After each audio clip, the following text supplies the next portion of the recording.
रायगड जिल्ह्यामध्ये मंत्री अदिती तटकरे आणि खासदार सुनील तटकरे यांना बालेकिल्ल्यामध्येच मोठा धक्का बसलाय। म्हसळा नगरपंचायतीवर अखेर शिवसेनेचा भगवा फडकलाय।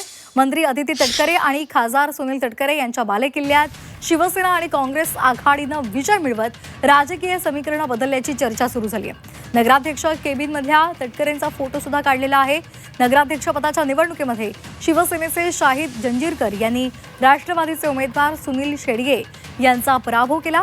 जंजीरकर यांना 9 मतं मिळाली तर राष्ट्रवादीला केवळ 6 मतांवर समाधान मानावं लागलं। गेली 10 वर्ष राष्ट्रवादीच्या ताब्यामध्ये असलेल्या म्हसळा नगरपंचायत ही आता शिवसेनेच्या हातात गेलेली आहे।